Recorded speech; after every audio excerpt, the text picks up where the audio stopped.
Salut à tous, cette semaine vidéo un peu spéciale qui sortira tous les 2 mois, c'est le débrief de janvier-février 2021.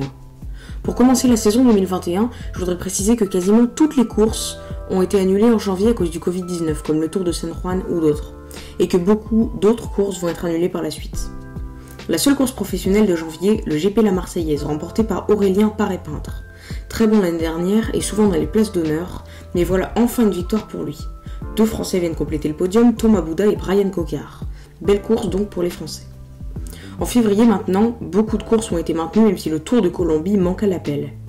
D'abord, l'Étoile de Bessèges. Dans la première étape, victoire française pour Christophe Laporte, qui s'empare du maillot de leader. Deuxième étape remportée au sprint par Timothy Dupont. Laporte reste leader. Enfin, une étape en bosse, la troisième, remportée par Tim Wellens, qui colle 37 secondes à ses poursuivants, notamment Greg Van Avermaet, Philippe Gilbert ou encore Michael Kwiatkowski. Et à noter la mauvaise performance d'Egan Bernal, qui finit à 1 minute 07 du vainqueur Wellens, qui devient donc leader de cette étoile de Bessèges. Quatrième étape remportée par Filippo Ganna devant Christophe Laporte et Pascal Ackermann. Quand Ganna est attendu, il répond présent, surtout sur les contre-la-montre, comme lors de cette 5e étape, où il remporte le chrono avec 10 secondes d'avance sur Benjamin Thomas. Mais ça ne suffira pas pour détrôner Tim Wellens, qui grâce à sa victoire sur la 3e étape, remporte la 51e édition de l'Étoile de Bessèges. Mon top et mon flop. La performance de Christophe Laporte m'a beaucoup plu, ce qui en fait mon top. Et au contraire, Egan Bernal m'a déçu, car il n'est que 64e au général, à plus de 6 minutes, alors que je le voyais bien jouer la victoire avec la 3e étape où il aurait pu être incisif. C'est donc lui que j'ai choisi en flop. Passons au Tour de la Provence, composé de 4 étapes. La première est remportée par Davide Ballerini, de la Deceuninck Quick-Step, qui est donc leader, et seconde place pour Arnaud Démare. Davide Ballerini fait coup double, puisqu'il remporte la seconde étape aussi, cette fois-ci devant l'Italien Ciccone.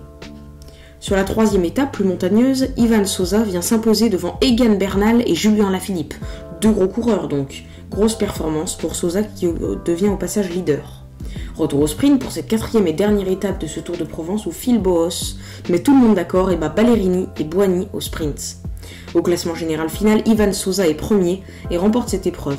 Et Julien Lafilippe se classe second, là où Bernal est 3e. Mon top et mon flop. Mon top est bien sûr Julien Lafilippe qui commence bien sa saison avec cette seconde place, même s'il aurait clairement pu gagner s'il n'avait pas perdu 3 minutes 30 lors de la 2e étape. Mais c'est quand même une belle 2e place. Et en flop, j'ai pas vraiment trouvé de flop flagrant. La saison se poursuit avec la classique d'Almeria. Celle-ci est remportée par Giacomo Nizzolo. L'Italien bat Sénéchal et Martin Laas au sprint. Mon top et mon flop. En top, j'ai décidé de choisir le vainqueur de cette classique d'Almeria, Giacomo Nizzolo. Et en flop, j'ai choisi le Colombien de la UAE, Fernando Gaviria, qu'on attendait plus haut dans le tableau que 17e à mon avis. Ensuite, une course à 3 étapes. Je parle bien du Tour des Alpes-Maritimes et du Var. Pour cette première étape, c'est Bauke Mollema qui devance d'1 seconde Greg Van Avermaet ainsi que le français Valentin Madouas. Seconde étape avec la victoire pour Michael Woods qui fait un très bon début de saison et qui met 2 secondes à Mollema et 4 à Narvaez. David Gaudu est 3 secondes derrière. Troisième et dernière étape de ce Tour des Alpes-Maritimes et du Var où Gianluca Brambilla vient s'imposer devant le jeune vainqueur du Giro, Tao Geoghegan-Hart et Ben O'Connor. Coup double pour Brambilla qui, grâce à cette victoire, remporte le Tour des Alpes-Maritimes et du Var. Mon top et mon flop. J'ai choisi Valentin Madouas comme top car malgré son jeune âge, il a très bien tenu et manqué de peu la victoire d'étape. Mon flop est Geraint Thomas, qui aurait pu refaire ses preuves et reprendre confiance en gagnant ce Tour des Alpes-Maritimes et du Var, mais il termine à une décevante 26e place à 5 minutes 27. Tour des Émirats Arabes Unis, composé de 7 étapes et donc d'une semaine. Sur la première étape, c'est Mathieu Van Der Poel qui s'impose en conquérant et endosse le maillot de leader. L'équipe de Van Der Poel est contrainte d'abandonner à cause d'un cas de Covid dans le staff. Il cède donc son maillot de leader à David Decker, qui le perd sur le contre-la-montre car Ganna s'impose logiquement et devient leader.